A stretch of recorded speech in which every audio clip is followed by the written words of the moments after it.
Wow. That was actually really quick. So, welcome And we're everybody. unmuted. And I've got the thing showing in there. Whoops. Technical difficulty number 1. Although, to be fair, as I have said before in previous shows, if we have a technical difficulty, it means at least we're doing something right. Wait. Is that a chewer? I see running over in the distance. Something keeps knocking my board down, so I'm willing to bet, yeah, you caught the chewer. Anything's possible. Oh, anything is possible. Pseudo, I hear you're driving the show bus tonight. Sadly, I am, but at the same time, proudly I am. I can be sad and proud at the same time. It's okay. Yes, here is the dealio. Normally, we have Mizpah sitting over in some place on the other side of the United Kingdom, actually running the show. The screen changes, everything else like that. But tonight, it's my responsibility.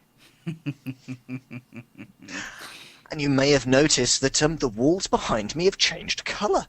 Well, that's yes. because they're different walls. I'm in a different place because the travelling Mizpah show has started. We are off to Blizzcon, which means I'm currently sitting somewhere very close to Heathrow, but I've wedged myself into a friendly blue corner in order to do the show tonight. But it's not just myself and Pseudo. We have... Wait, it's a Gazimoff. It's a chewer. Yes, we should clarify. We are not going to BlizzCon. You are going to BlizzCon. Thank you, Gazzy. I myself was going to step onto that one, but I was going to wait. But yeah. I am taking all of my personalities to BlizzCon. Yes. Take all of your lives with you. You're going to need them. Yeah. I suspect so. It's a hard job, but somebody has to do it. Yes. And they picked you. I'm trying so hard not to roll my eyes, but it hurts. It hurts. But yes. So, Well, go moving ahead. on, we have a show topic. We do have a show topic, but before we go into the show topic, do we want to do what we would consider to be the awesomeness that is Gazimoff's news? Indeed we should. That was a very kind of Red October thing. That was almost kind of like Battle Cruiser Operational. I give up. I try to do something radio-oriented, something kind of fun, something kind of interesting, and I either get Vladet the Impaler, or I sound like a really badly designed Gazimoff, or I sound like Hunt for the Red October, and I'm like, fire the missiles, and other stuff. I mean... It's very hard to make sonar noises.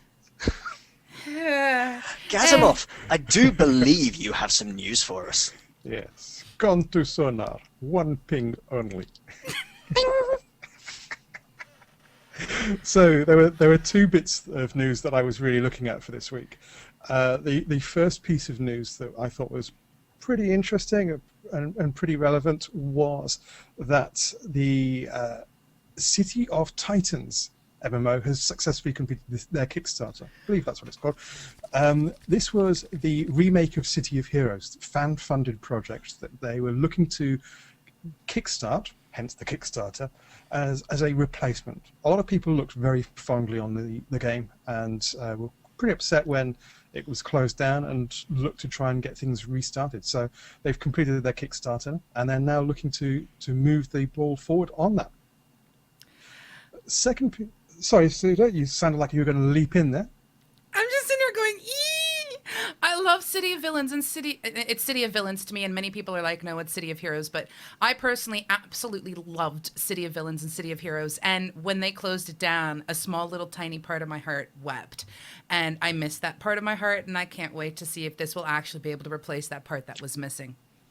That's Then all. I'm quite sure we will see some City of Titans coverage here soon. Oh, you can guarantee it.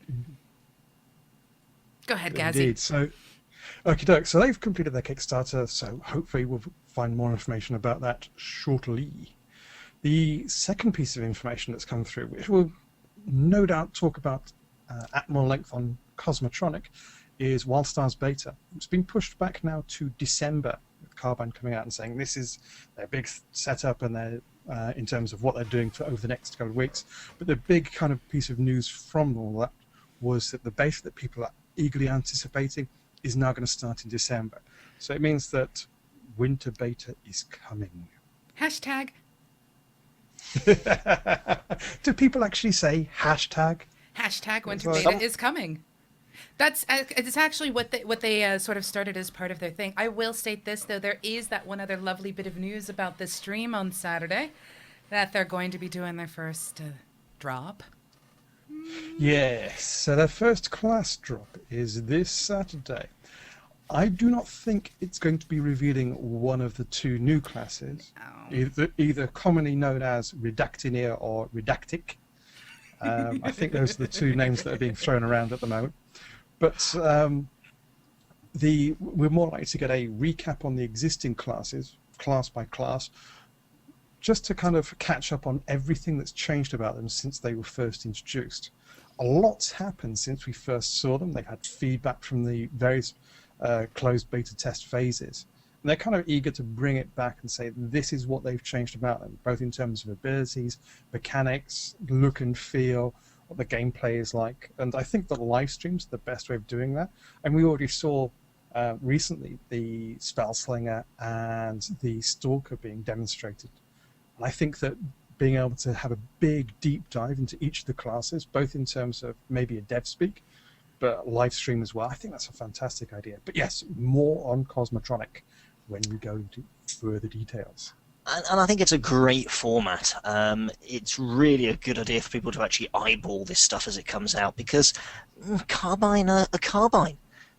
There's bound to be a few hints and tidbits and other new bits of information woven into the story they're telling us.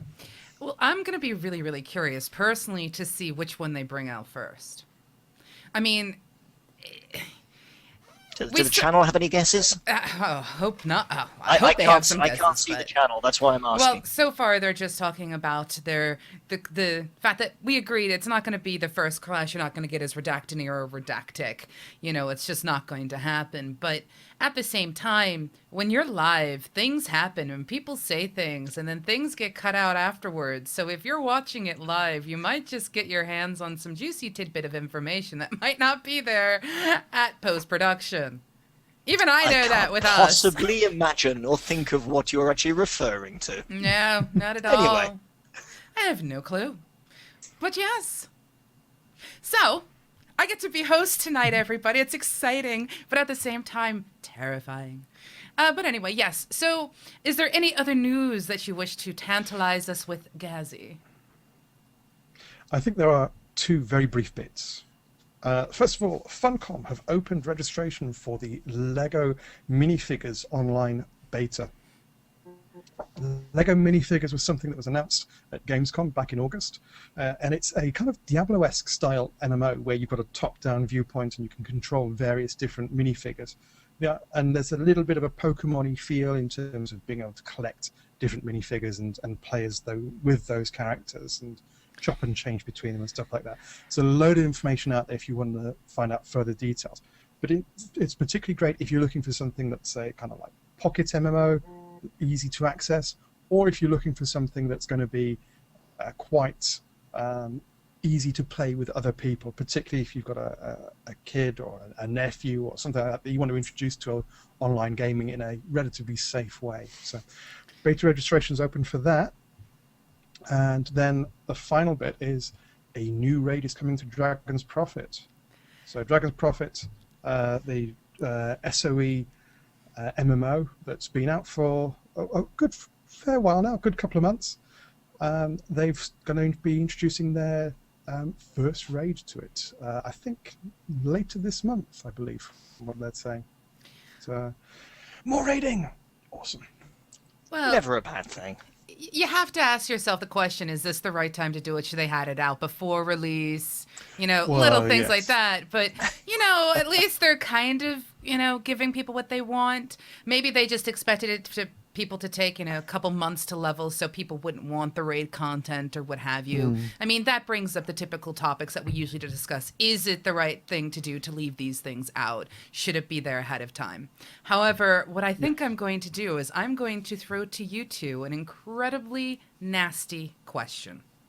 Now, I say it's nasty because the reality is I have an idea for an answer, but normally I kind of say I speak first when Miz asks the question when he's hosting. So today I get to sit back, ask the question, and then go, but. So my question for you guys stems with our topic of conversation.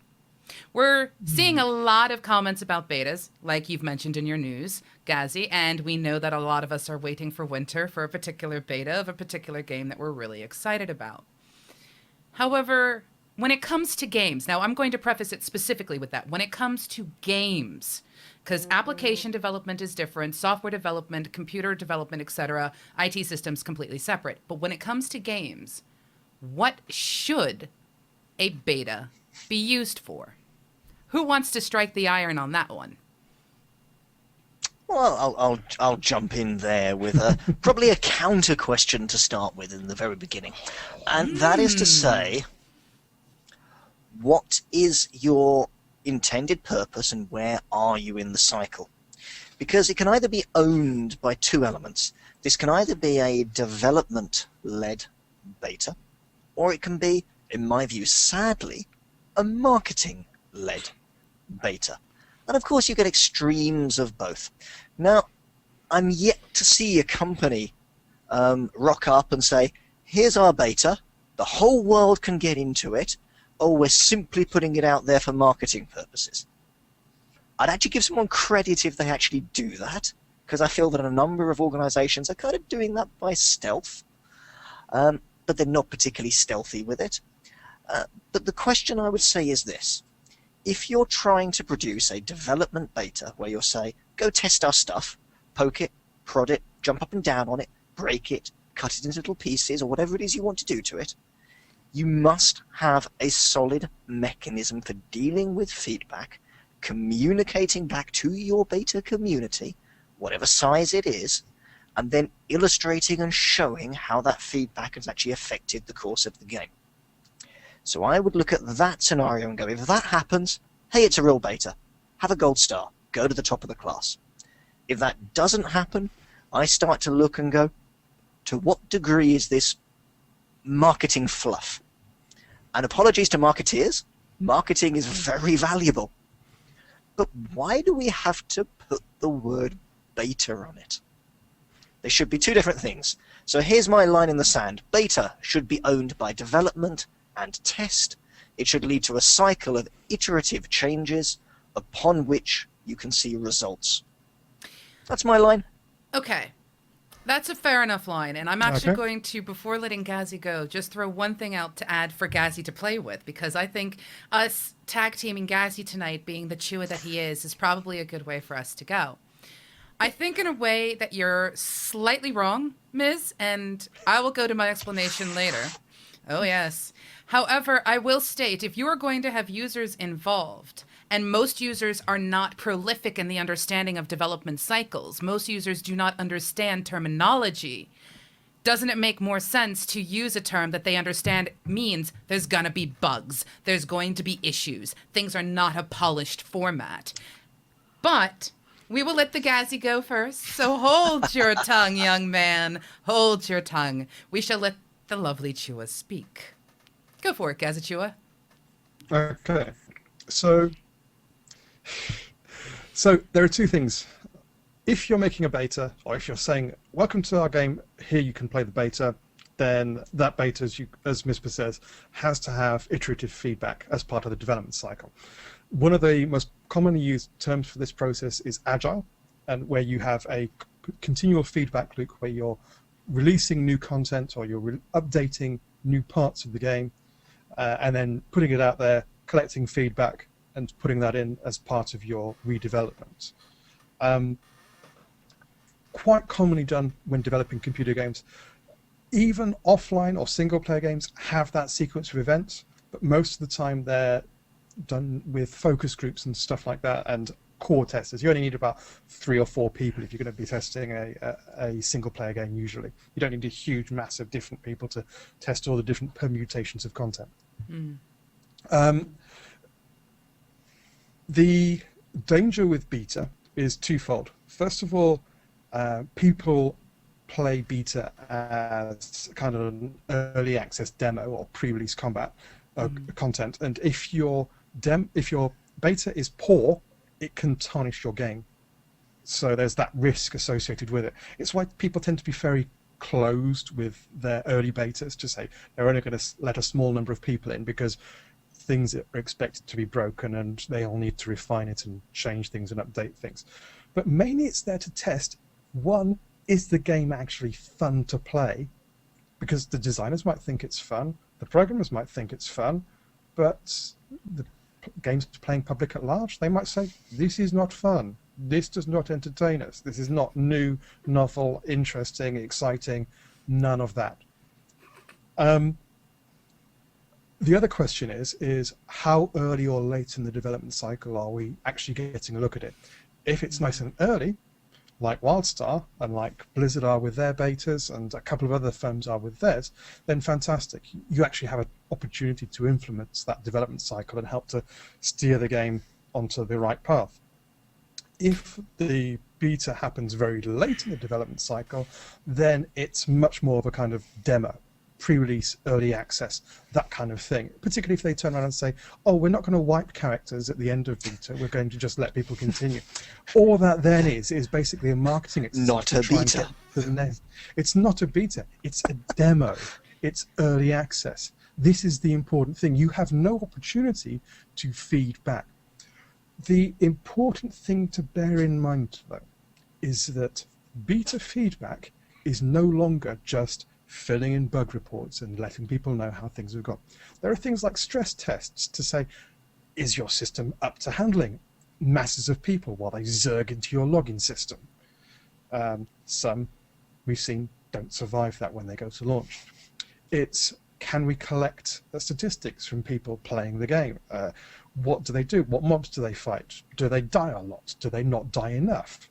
The metrics are they that dealing we enough talked damage? about. Yeah, all the metrics and analytics and all that kind of stuff that players deliver subconsciously without even realizing it. And that's an important part. But Now, all of those, you need to be able to act upon it. If you don't have that kind of post-beta development cycle, then there is very little point in having it at all. well, the thing is, you've stated that in a case where you're releasing something, and we have seen this, even though Ms. has said we haven't quite seen it, we have seen the people who say this is early access, it's still not the quote-unquote release date candidate, but this is your early access to it. And we have seen companies actually call it early access. Now, in a situation where you have something like an MMO, single players are a bit different, but where you have MMOs, you have constant iteration because there's always going to be new patches coming out, which is why you see things like the test realm servers for World of Warcraft that people can go a part of. Now, we've had a couple of people in chat point out that one of the biggest problems that they have with any kind of beta testing is they really don't think their feedback is listened to. Now, what you've just said there, Gazzy, is you may not realize it, but you're giving feedback without even thinking about it. However, I think it is within the onus of the developers to actually collect that kind of feedback, because not every developer is going to care about that kind of metric or test it or even collect it or use it. Just because you have data, if you don't look at it, it's pointless. You know, it's a wasted metric. And go ahead, Ms. I know you want to talk. Yeah, it has to be in the remit of the development team to actually then communicate back the results of the information they have gathered. I remember Jeremy Gaffney talking about the idea of looking to see where people have stopped playing the game. Where were they last? Now, no one fills in, or very few people, I would imagine, fill in a report and go, I have played your game. I didn't like it, and this is where I last logged out and I'm not coming back. So that information is collected by the system. And of course, they can choose, should it be collected by the system, to do something with it. Now, that's all well and good, but if you hadn't have given this example, no one would know this is happening. And so you might be playing a game and think nothing ever happens. And I could list several games here to bash. Let me pick a very old one, Age of Conan. I'm now looking at you, and I'm going to point to the floor in a certain building that whenever you exited it, you fell through. You then had to relog, you were stuck, and all the rest of it. Now, it was there in very early, very closed beta. It was there in, hey, there's a few more people around, but we're still stuck in the floor beta. It was there in, we're launching tomorrow beta, and guess what? it still did it in live. Now, the community felt that their feedback wasn't being listened to. Why? Because all the evidence would indicate that their feedback wasn't being listened to. Now, that might be untrue. But if someone had popped up and said, hey guys, we know about the flaw, but it's affecting 1.4% of people and we've got bigger fish to fry, fantastic. You can accept that as a logical, valid answer. But to say nothing, you assume you're being ignored. So feedback is critical, and many companies fail at it. I agree with that, and I think, Right. you know... Just to talk about that particular example. Go ahead, Gazi, by all means. However, I am going to just quickly state I did see you chuckle. I am just going to quickly jump in there. As someone who loves community and thinks it's a big part of games, please keep in mind, developers, that if you don't communicate with the community that is actually supporting your game, you may find yourself without a game at all. Just saying. Go ahead, Gazi. Okay, so Age of Conan in particular was caught between a rock and a hard place during its development. It was desperately trying to produce enough content for launch, but it was also desperately trying to resolve any kind of major bugs. And you're quite right. They probably looked at this particular bug and thought, it's not worth us fixing for launch. We will launch with that still there. And I can accept that. As it was, Age of Conan launched with a lack of content. You had the level 0 to 20 experience, which was great. You had the level 20 to 40 experience, which was so-so. And then you had the level 40 upwards experience, where there was this huge gap and nothing to do, no questing or anything. Wait, there was a level 40 plus experience? Yeah, well, there was a level 40 plus experience, but there was a huge gap of content. You could see they basically rushed trying to get as much content there as possible, but they had not finished it, and they launched without the game actually being complete because they had a window to meet. Yeah, they didn't see themselves as being able to capture a significant amount of the market, and so they wanted to try and hit a particular window. And when you do that, your content will suffer. Now, they've managed to recover afterwards, and if you go and play Age of Conan now, it's actually a reasonably solid experience. It's also free to play, which does help, but it's a reasonably solid experience, and that content's now there for people to experience. And I must be fair and say I haven't undertaken that exercise. Let's put that out there as well. You're speaking from your history bias. Yeah, and so I would say that there are two problems. There's, first of all, how do you balance your development teams between completing the amount of content you need to launch, so things like Elder Game stuff, questing, all of the other bits and pieces that you need to have, both approaching level cap and once you reach level cap. You can't launch a game without it, because Jeremy Gaffney says it's the easiest way to set light to $100 million by doing that. But also in terms of balance, making sure the game is fun, the mechanics are right and stuff like that, making sure that all of the levels are airtight and you can't fall through them, and all the other kind of bits and pieces and the QA stuff. In terms of doing communication, that's usually the very, very last thing to happen, because you've got a stack of bug reports that you need to prioritize and work through, and it's hard enough to make sure that those bugs are tracked, cataloged, tagged, and acted upon. Even making sure that you haven't got duplicate bugs in the system and stuff like that. And so trying to respond back to people as individuals, that's pretty difficult. One thing that I would bet your bottom dollar that the community team are doing are tracking the most useful bug reporters. So those people who regularly provide helpful and meaningful feedback, I would lay odds that community teams, the good ones at least, are tracking what's going on there and making sure that those players get recognized in some form or other. Now, see, that brings up one of the most common things about communication between, say, the developers and the community itself within a game. We've had people throw their hands up in frustration at, say, blue posts from Blizzard, because it seems like it's just delete your what the fuck folder, or pardon the language, the WTF folder, remove your cache. Oh, wow. We would like to announce this show is only suitable for the ages of 18 plus. Please lock up your minors and do not let them anywhere near one of the broadcasters we have on this show. Gazimoff, do tell me technically the WTF folder. Perhaps you'd like to explain it for people. Oh man, I'm so sorry. And the thing is, if I had just kept going and not made a thought of it, it would have been fine. Oh wow, I do apologize. But basically, what my point is, to pull it back.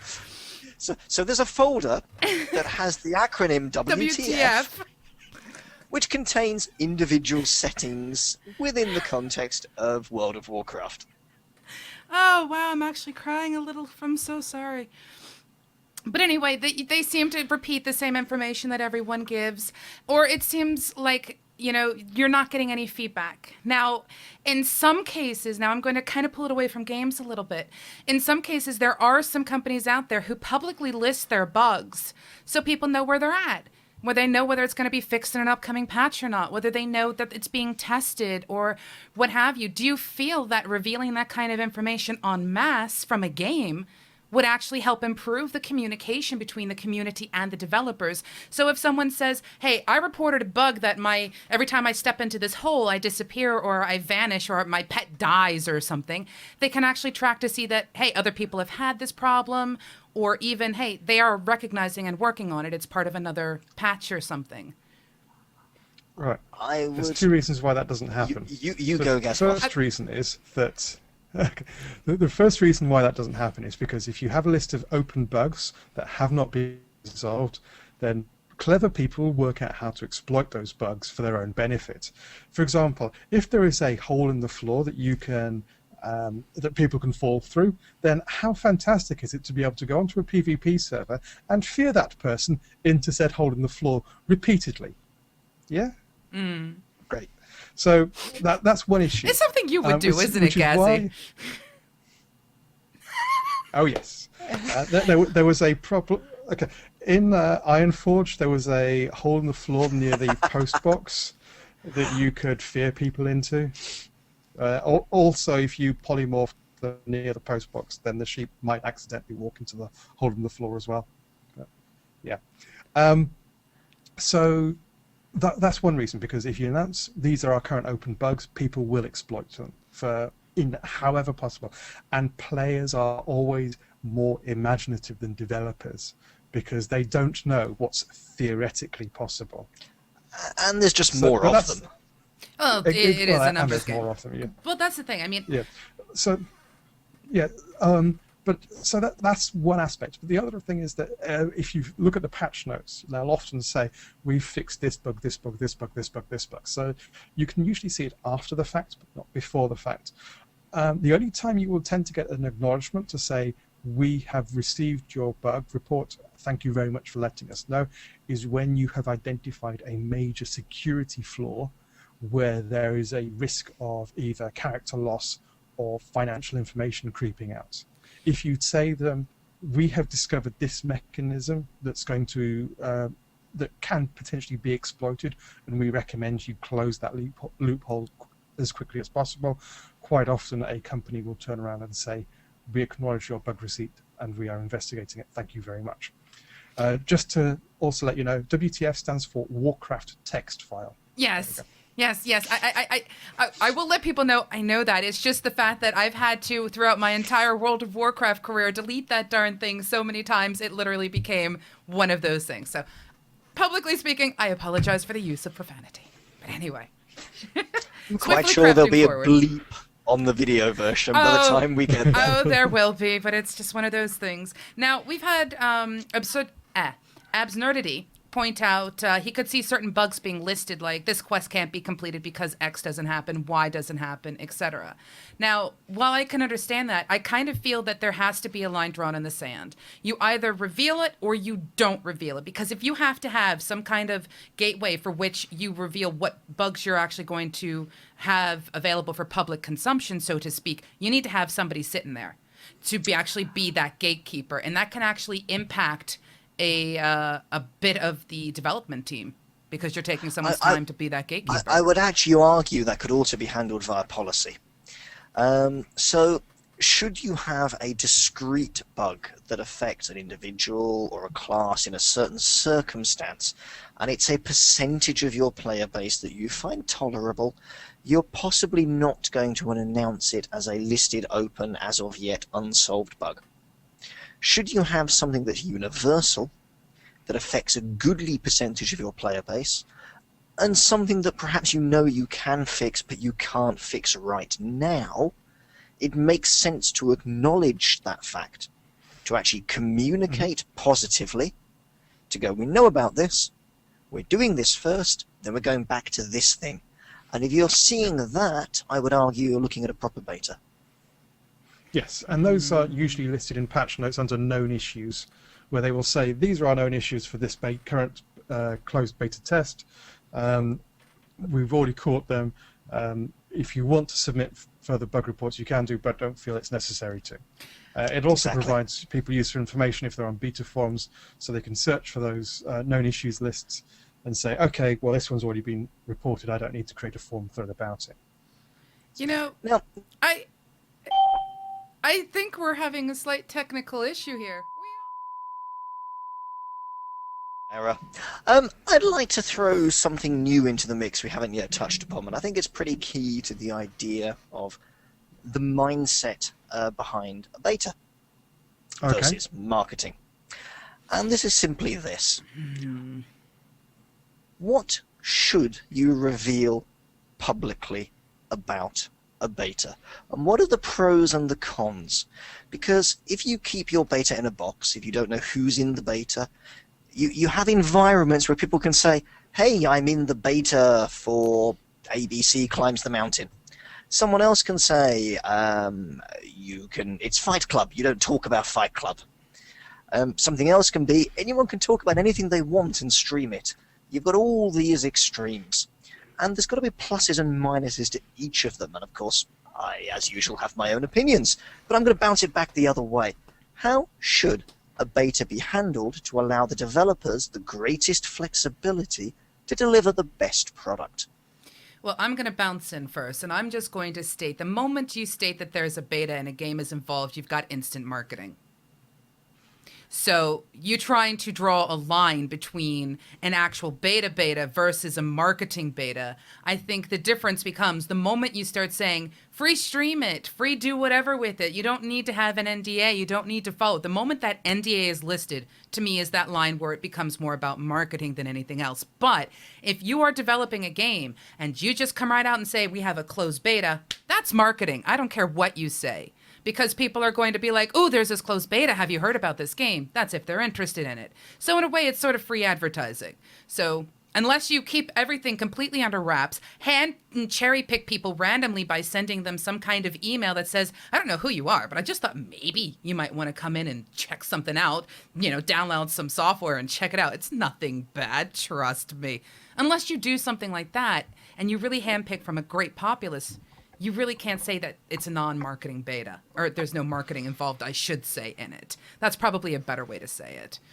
But anyway, in order to give the developers what they need, I think you need to have a framework in place for the users to communicate with the developers. This to me means that if you are doing a beta, and at this point I'm going to assume it is a closed under NDA beta, because the moment we lift that candle up, it is no longer about just the development process, it's about marketing. At least that's my opinion on it. So if you're having a closed beta, the developers need to be involved. They need to be actively participating in whatever structure you have set up, be it a forums, or whether you decide to use Jira and Confluence, or whether you want to use some other thing to track your bugs like Get Satisfaction or whatever. Whatever platform you set up to have the communication, it needs to be there, and there needs to be responses. Because if people don't think they're getting any listened to, even if it's just, okay, thank you so much, that's a lot better than nothing. And like post after post of bugs without blue text in it, as people do with, say, World of Warcraft. They look for those blue text pieces. But there has to be a solid foundation for communication. Without it, you can't get what the developers need. And you sure as heck can't get what the users need either. Right. Internal communication is one thing, but Gazimoff, to the original question. So, in terms of handling it, I would say you've got two things. First of all, when you do your beta, have an in-game beta tool. That means that someone can click on an asset or an NPC and say, this NPC is broken, please fix him. This quest is broken, please fix it. This box is empty, please fill it with loot. That kind of stuff. All of those bits and pieces makes it very easy for the developers to then go into the game, track that asset, and fix it. Whether you have some kind of filter in between, doesn't matter. At least it's there. You also need a forum to talk about experiences more generally, to say, I'm not happy with the way this character animates because of X. I'm not happy with the atmosphere of this zone because of Y. I'm not happy with this particular combat style because of Z reasons. It feels clunky, it doesn't immerse me, I feel broken from getting involved with my character. It just feels like I'm pushing buttons rather than getting that kind of experience where the controller just disappears from you and it actually feels like you're doing the axe swing or skewering the NPC with your sword and that kind of stuff. And that kind of aspect when the keyboard and mouse just don't appear to you is very difficult to get hold of. I think, and ironically, that's a really difficult problem to solve based on the number of games that don't actually manage to solve it. Exactly. It's a difficult problem to solve, but it's something that you need to be aware of as a developer to say, okay, I really want to try and make this game as immersive and as it pulls people in as much as possible, because then people tend to get hooked on it more. And as an MMO, that's really what you're trying to drive for. I think that it's one of the reasons why limited action sets are so attractive, because you've got more ability of making the keyboard and mouse disappear if you aren't requiring people to have hands with 50 fingers and stuff like that just to hit every single button. But by the same token, I think that you're trying to deal with a number of different kind of feedback elements, ones which are very discrete and you can isolate quite individually, and ones which are much more kind of feel and look and wider mechanic discussion, that kind of things, where you need to have a bit more of an in-depth understanding of what's going on and more of that dialogue.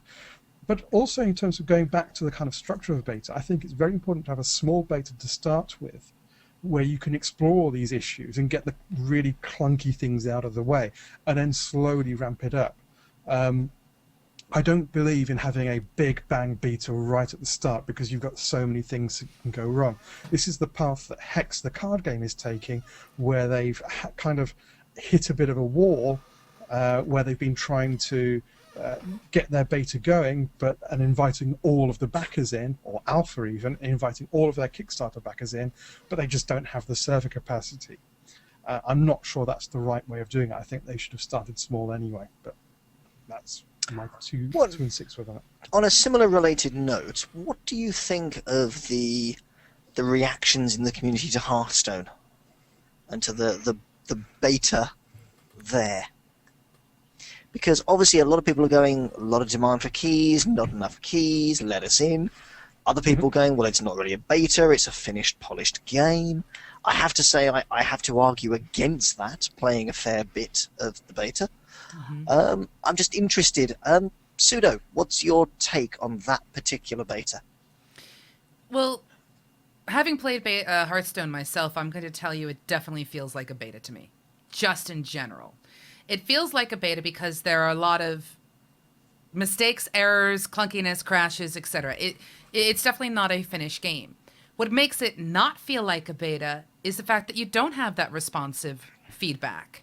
You don't have that click here to give the developers feedback. So in a way, it's just this sort of, yay, I'm playing the game, there's occasional bugs, there you go. That's what it feels like because of the way that they've introduced the beta. I haven't found a place where I can right-click, send a thing, and it says, the card that is in my opponent's hand that should not be on the board is currently covering 2 of their character or their creature pets out, and I have no clue what they are. How can we get rid of that, please? And you can't until they play that card, which is the current way to deal with that issue, and a very frustrating one at that. But I have no place in-game to give that feedback. Yep. You do have out-of-game tools, obviously, in Well, forums. out-of-game tools, etc. You do have ways to do it, but because of the fact that it's not in a game, some people are seeing these beta keys as not beta keys, but as I can now play the game and access it keys. Now, there's one thing that Blizzard has done that I'm kind of iffy on. If you have a game that is in beta, why are you having a tournament? I would actually probably choose to defend that particular choice. At the end of the day, if you're going to, in the future, to whatever degree, have competitive gameplay, surely competitive gameplay itself needs to be tested. Well, I agree with that okay. to a point, but at the same time, it's an invite-only thing, and considering the only way to get beta keys is by invite, it sort of feels a little rough to me and Right. unfair. But Okay, so the tournament is very much a exhibition. So it's demonstrating some of the most popular Hearthstone players, and that's usually based on followings from things like their Twitch channels and stuff like that, who are taking part in a tournament largely to provide an exhibition of the game to a large number of players, demonstrating some of the more capable or some of the more advanced techniques and some of the more involved gameplay aspects over a period of time in a kind of simulated competitive setting.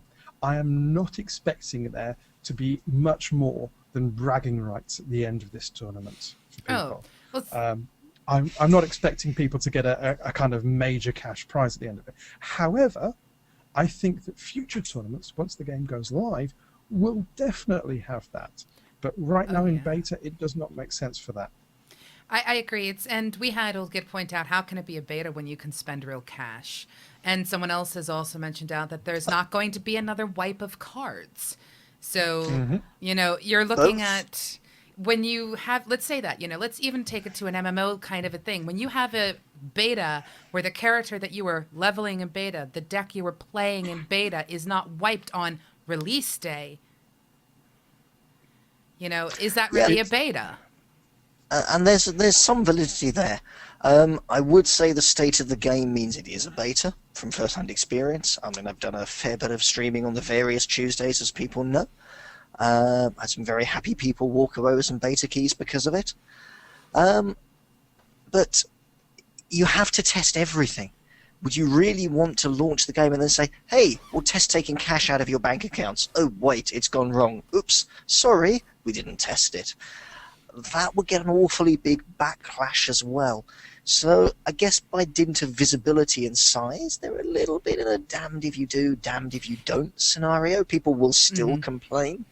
I have to agree. It is a damned if you do and damned if you don't. But the way that, they have their BattleNet set up is you can have your money sitting in your BattleNet wallet, which can be used for anything from the store on down to paying for a subscription for a month for a game or even purchasing something.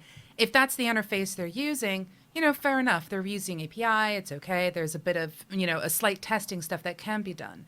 But at the same time, you're absolutely right. They are stuck in you're screwed one way if you go one way, and you're screwed if you don't. But how do you test all these things? But at the same time, is this where you say this is no longer a beta, but this is now the next step? So, I mean, this goes back to what are betas used for? Have we reached a point in Hearthstone's life where it's not really so much a beta anymore, but a hybrid of a beta, which is something we talk about of crazy things? I mean, are they redefining the beta for the genre? Here's a question for you. Yes, it's now a gamma. To be fair to people, there are things such as gammas and development cycles, but that's something else entirely. But anyway, go ahead, Gazi. I don't think that they are changing the formula for betas at all. If you look at Firefall will allow you to buy red beans with real money, even though that game is still in beta, and they've put some bits in, they've taken some bits out of it. If you look at Dota 2, Dota 2 has been in beta for a very long time. It has recently launched, but you can spend real money on that, or you could spend real money on that before it launched on Champions and what have you. It's the same with League of Legends. People are... I don't know if it's a right thing or a wrong thing morally, but people are becoming more comfortable, account or their characters or what have you, in beta formats, as long as they get that currency back, not as a kind of a reward, but just as a kind of reimbursement, or not as a refund, but just as a reimbursement. And that was kind of like a...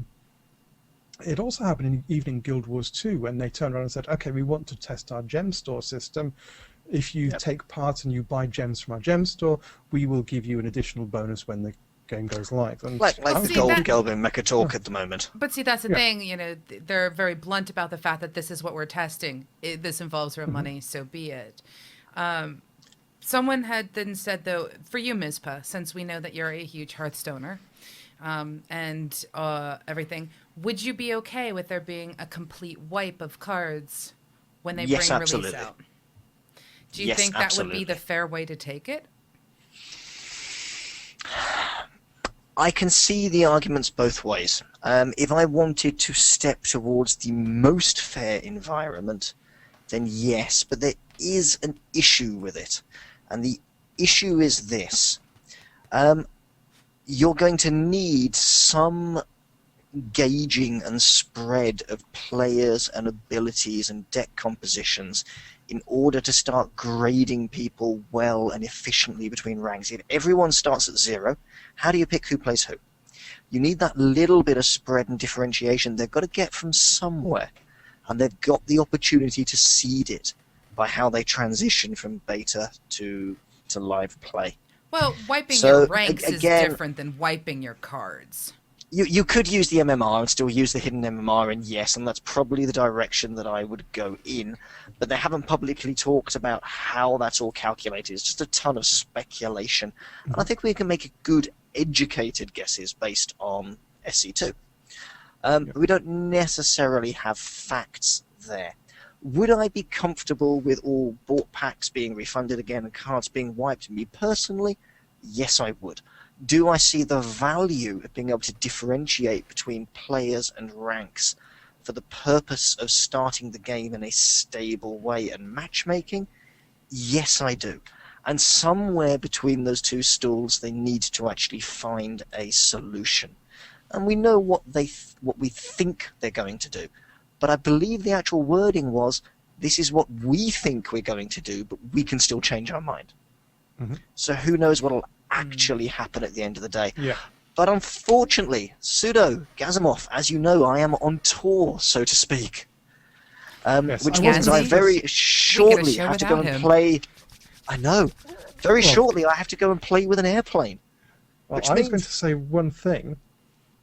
We're going to talk about what we're looking forward to with the BlizzCon stream or Yes. BlizzCon show Yes, coming yes. up. Is it In worth fact- touching on? Let us do that. Let us go through a little bit of closure and get that information because you want to take that with you, Ms.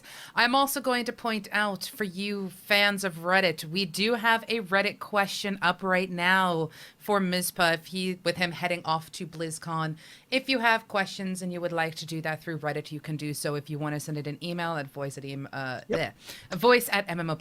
you can as well, but I will put that information link up. But anyway, take it away. So the short version is I've been looking through the schedule. I know the things that I think I'm going to be diving into. I also have some interviews organised. Some of them are going to be particularly good. We're sitting down with Ion, the lead encounter designer, to talk about a few bits and pieces. Of course, there's going to be announcements we're going to be following up. MMOBuff.TV have permission to put out some video footage from the event. We'll be putting together some highlight reels, and I'll be putting together some daily, probably just vocal voice, my meandering ramblings coming out from a jerry-rigged studio in a hotel room somewhere in Anaheim. So I'll be getting my thoughts out there. I'll be trying to get your feedback, but hit us up on voice at MMOBuff.TV. Let us know if you've been looking at the schedules. What do you really want me to go and dig into? Which panels do you want me to look at? I mean, I can go through this, and I've got my highlights that I know I think I'm particularly interested in. We've got some stuff on the movie coming up. We've got a ton of Q&As and next steps for Warcraft. Of course, we have the finals of StarCraft. Lucky enough to watch one of those before, and I'm looking forward to watching this next one. But what do you guys want me to go and dig into. Pseudo, what's your one highlight from this schedule? What's the thing that's got you saying, ooh, and Gazimoff, same question for you, but you get a warning. Oh, he gets a warning, but I don't. Exactly, you're the host. That doesn't really matter. Anyway, for me, it's all about the changes that are coming up in raids, gameplay, and questing. Having gone back in, there are certain things that twerk my brain a little bit about the gameplay. There are certain things that twerk me about dungeons, about raids, and I kind of want to see what their plans are. Because it's one thing to, and I really appreciate the fact that they do have a BlizzCon, and I really think that pretty much every game out there that is worth its salt should have a yearly, if not every 2-year get-together for their fans where they can discuss things more so readily with people. Plus, it's also some do it better than others, and this is a great example of how to do it. Aided by scale, it must be said. To be fair, fair, yes. From all intents and purposes, a fantastic job. Yeah, absolutely. But in my particular case, I want to know why they've made some of their choices. I want to know what their plans are in the future, and if they're going to stick with what they're at right now, why? Okay. Gazimoff, before I go and run down the runway after a plane. So I am interested in 3 things. Some people in chat room have correctly pointed out costume competition. I would like you to, if you can, secure some details on what it took to actually produce those incredible creations. That's a nice idea. We can do that. I also think that it would be interesting to get some fan feedback on the Diablo 3 Reaper of Souls expansion. A lot of people are seeing it as a return to the classic Diablo 2 and classic Diablo roots. I would be interested to find out from the fans if they feel that this is going to pull them back into the game or not. And then thirdly, I am interested in the World of Warcraft expansion, particularly. Well, I think they're likely to announce a World of Warcraft expansion, to be honest with you, because we've been sitting here on tenterhooks for ages.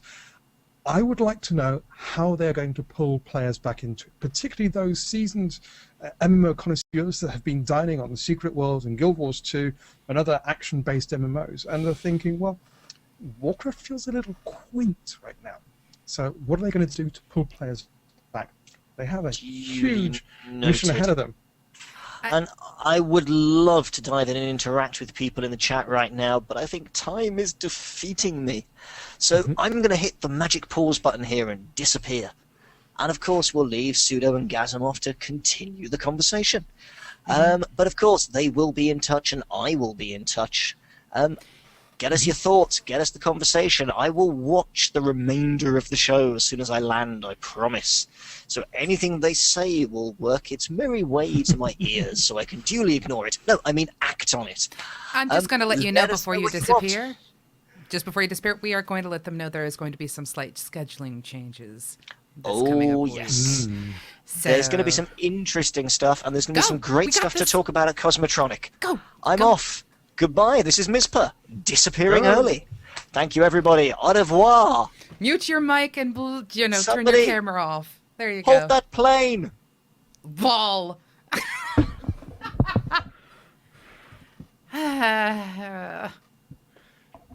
Pause. So, Gazzy. Yes. Anyway, going back to at least sum up things, we understand that there is a difference with betas. And the purpose is to pretty much get feedback. However, we do know that some companies do it better than others, as we've discussed. Did you have any final thoughts you want to throw out about betas before we move on? I think that it's important to remember that if someone doesn't respond personally to your individual feedback, please don't let that feel that it means that your feedback isn't wanted. Anyone who takes the time to respond to a game and say, this part of a game is a problem and this is why, and provides good feedback on not only what the problem is, but how to reproduce it and what could be done to correct the problem, that's very, very useful. And I think that if you're providing that, then that's fantastic, but please don't think that because a developer isn't responding to you individually that they're ignoring you, because that's definitely not the case. In the vast majority of studios, they are actually reading feedback and acting upon it on a regular basis. They might not be responding directly, but they are certainly having meetings where they're going through the feedback and deciding what to put in as bug reports and stuff like that. So, and that's, I think, the main aspect. If you are ever in a MMO beta, it's not a chance for you to preview the content. It's not really a chance for you to try and get early access and get ahead of everyone else. It's a chance for you to help the developer produce the best game they possibly can, because that's what we all want to play. None of us want to play crap MMOs. We all want to have a good time and play something that's actually meaningful, because if we're not spending real money on it, we're at least spending our time, and time is something that's very precious for a lot of people, and we forget just how important that is to us. So. Yeah, I completely agree with you there. When it comes to betas, and like Ninichu says, you know, they're kind of sad. They always end up in beta in the final stages where it's about promotion, not bug finding. And that can be a bit of a frustration. But I also think it's unfair to the developers if you have someone walking in going, "Ooh, I'm in beta. I'm just going to play the game. Woo, woo, woo, woo." And they actually don't give some kind of feedback other than the typical metrics that are actually being picked up. So I think it's a small price to pay for us to actually put a little time into the beta side of things and not just going in there expecting, woohoo, I get all this stuff. You know, going in there with the mindset that I'm going to run into bugs, I should report them, I should give my honest feedback, take a little bit of time and fill in the forum. Don't just, you know, sign up and say, I liked this quest. Tell them why. Tell them not why, you know. Be much more verbal with your feedback, because the reality is if you keep your mouth shut, you kind of don't have room to complain in the future. Yeah. The other thing I would say is that don't expect that press have been playing games for ages, because quite often press will only get told about a beta or invited to a beta at the last possible moment, and beforehand they'll get invited to experience certain controlled scenarios. So if you look at things like Elder Scrolls Online and Wildstar, they have both had press events where they've invited press to a particular location to play the game, and it's usually just been a sample of particular content that's been available. They might have played it at expos as well, things like Gamescom and stuff, but those have been, again, the material that's open to the public and not necessarily what would be available in a beta. So bear that in mind, that just because people are press doesn't mean they're playing all the betas as well. They might only have the same experiences or slightly more experience than someone who's played it at a convention or something like that. They've just been playing it in controlled conditions. In some cases, it's even less than that. You know, there are some developers who will point blank say, you're a part of press, I don't want you in the beta, period. Exactly.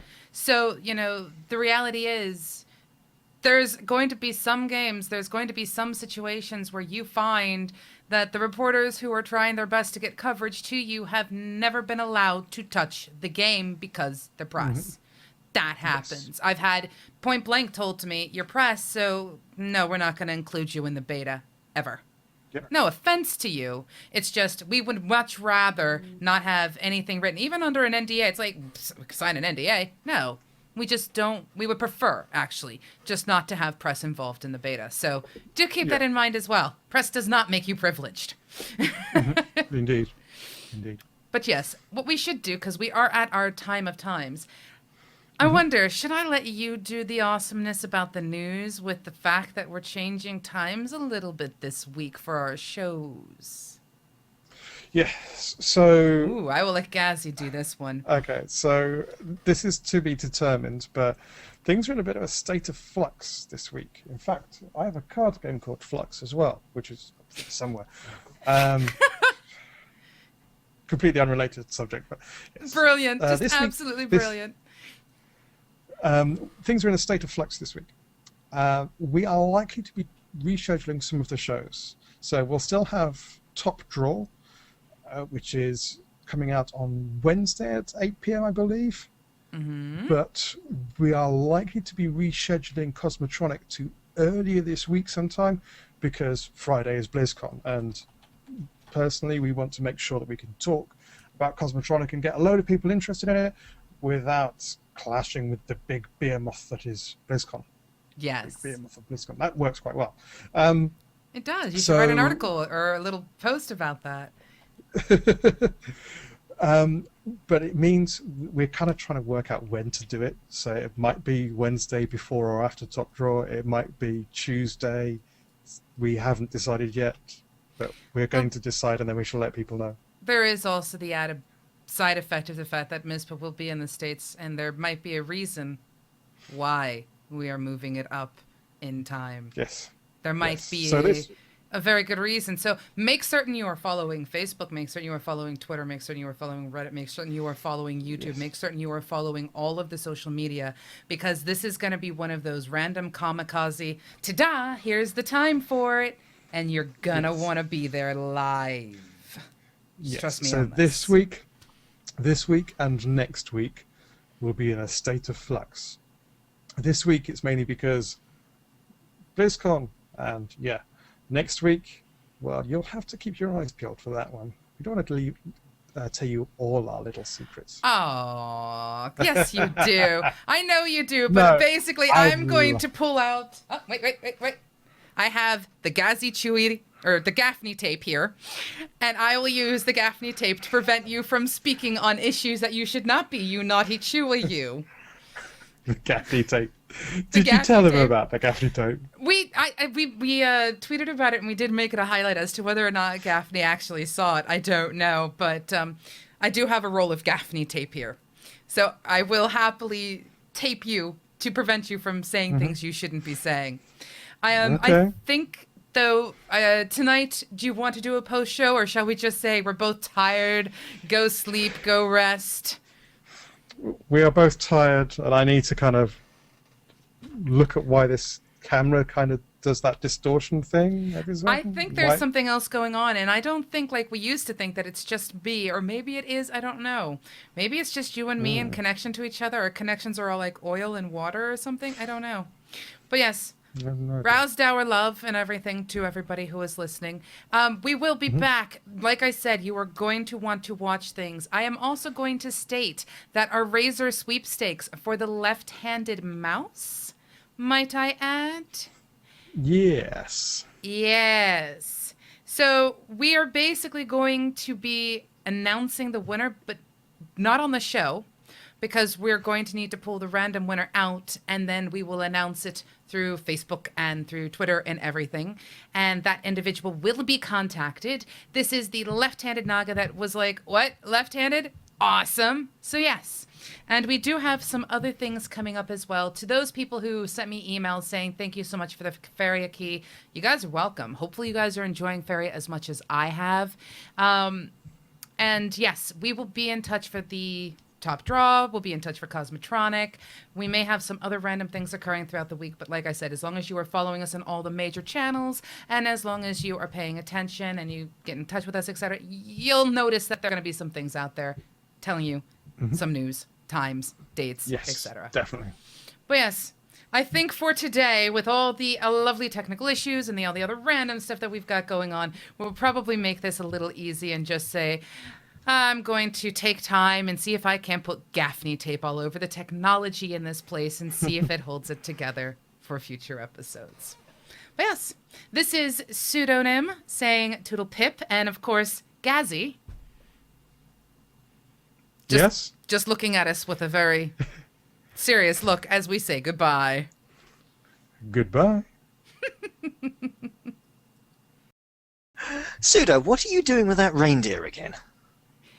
I'm planning on visiting all the good little boys and girls during the holidays and delivering things like beta keys and stuff. I knew you were a swagzilla, but that's taking it a step too far. And I Hey!